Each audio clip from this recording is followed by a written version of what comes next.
Okay, guys, we're going to continue with part 2 of this session. And this is regular cover 2. And my corner here, I would like him to be back off at 5. So his eyes are inside, and that's great. And this corner right here, he is going to play this tight end as if he's man-to-man until that tight end decides to cross the hash. Once he crosses the hash, my corner just sits back in this zone area here. So let's see what we got going. It's a run.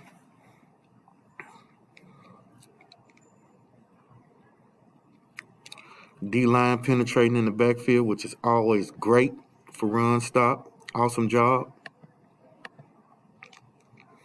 Make some cutback. We should have a linebacker here filling. Let's see what happens. Boom. Great job. See it again in real time.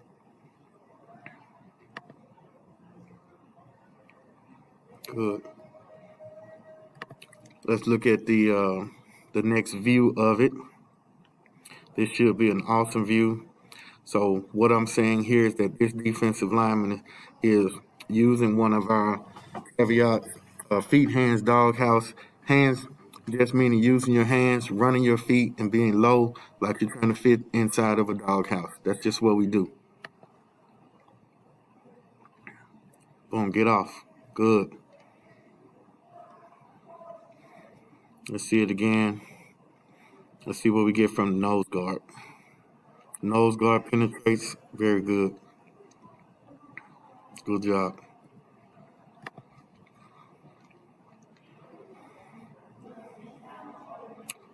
So we got 2 men across the board. The corner should have 1. Outside linebacker should have 2. Mark backers. Running back, or excuse me, this Mike backer should have this wing. This Mike backer should have this running back. We got one-on-one here.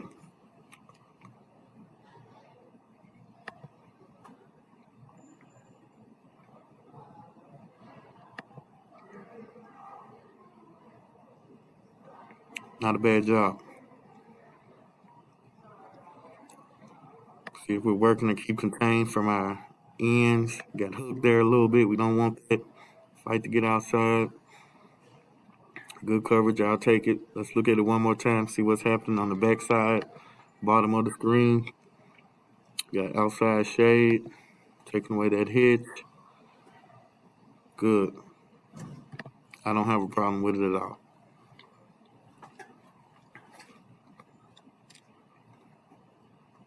I'm wondering now, will this linebacker actually have this wing back here?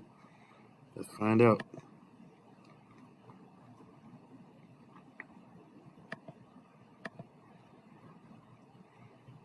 I feel like he would.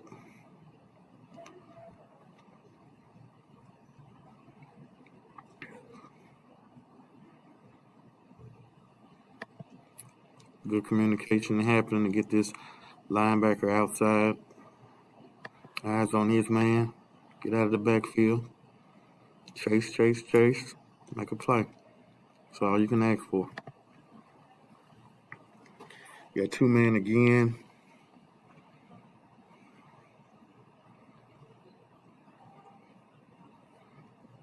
These guys are responsible for that guy. He's got him. Safety's over top. Sorry about the bell.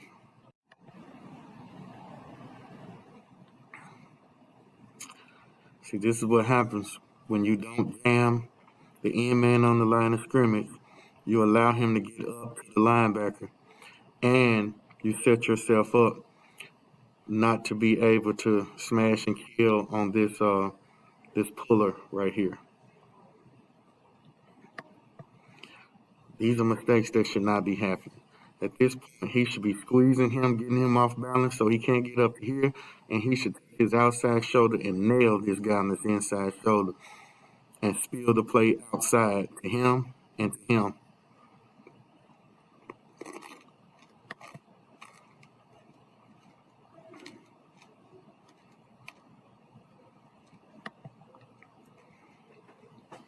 At this point, we're setting a tone and we're just being physical. We're being extraordinarily physical, and there's more physicality we can improve on. And we're trying to break a team's will. We're trying to make them feel like they don't even want to play the game anymore. But I really want you to watch this mistake right here. All right, he's sliding down and inside this tackle. Your job is to protect the linebacker and keep him clean, and we're not doing a great job of that right now.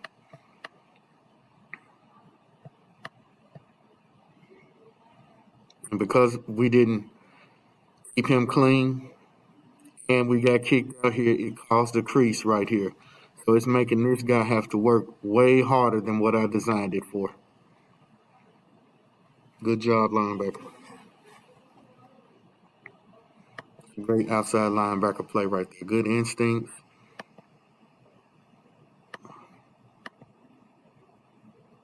Trust his eyes. Good low tackle. I want him to wrap up and grab legs in the future, but I'll take it.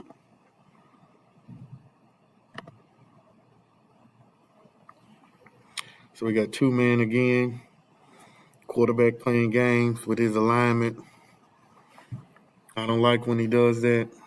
You know, it makes me think he doesn't know what coverage we're in. If he's doing it to play games with the quarterback, and I know it, I don't have a problem with it, but it makes me uneasy because he's not standing where he's supposed to be standing. He eventually gets there, but he's not opening up. He's guessing. And if they run verticals, it's going to be hard for you to help defend verticals with you not opening and backpedaling immediately. And this is what happens. When you go rogue and you do your own thing, you get beat deep. That he does what I have taught him to do for the second time. That's an interception. The young man throws you the ball. That's two missed interceptions in this game. So I think he had one for a touchdown, and he should have left the game with three. And the one he had for a touchdown was an exemplary play. He made a great play. You don't have to work as hard when you listen to your coach. So even if he wouldn't have made that play, this kid would have threw him two interceptions.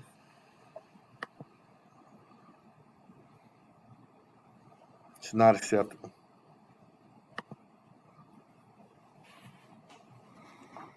The thing that got him in trouble from the start was his alignment.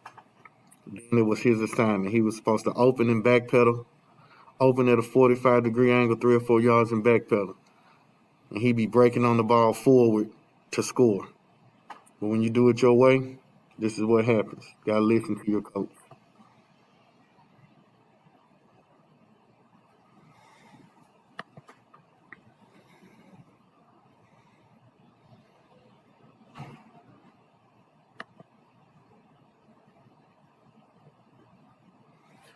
So this was a good call by them in this situation.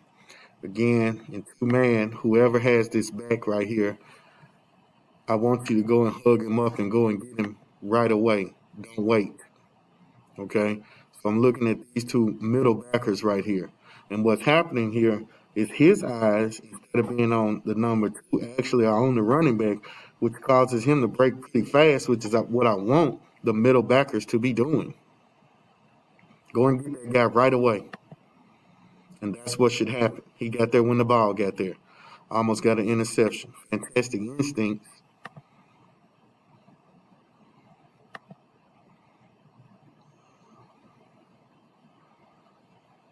Great job. So again, I want these middle backers at this point in two-man. Go and get this running back right now. Don't drop. Go get him. I'll take it. Excellent job outside linebacker, instinctual getting to the ball.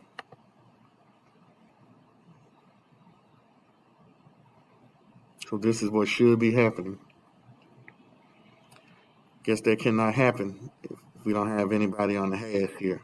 I don't anticipate this being a very good look.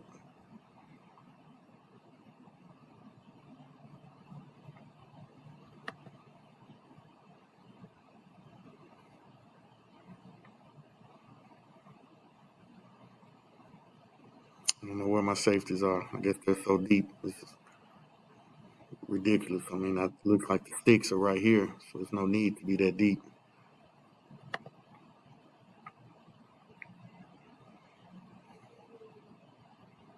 The way it's looking, it looks like it may be a cover four, but no, it's two man.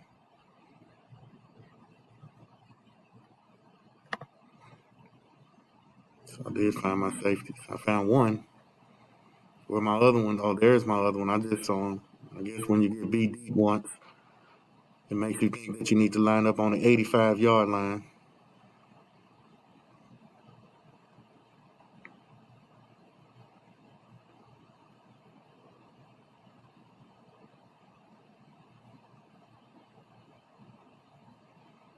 Good job. That's a cover sack. Got two man again.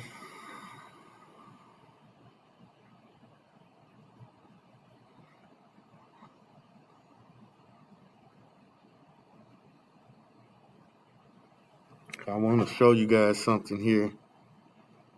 Um, right there. Good. We couldn't have a running back be able to block a defensive end. That just should never work. It should never happen.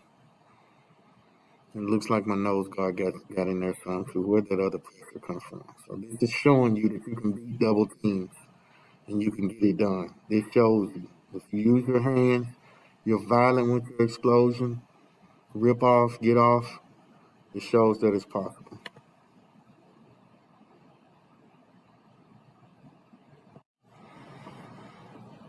So here's our next one. So this was actually a cover three. So that ends our session today on cover two man and cover two. So I hope you guys learned something from this. And, believe in yourself and believe in your guys. Coach them up, and you'll get them where it belongs. It's not microwavable. It's not going to happen overnight, but it's doable.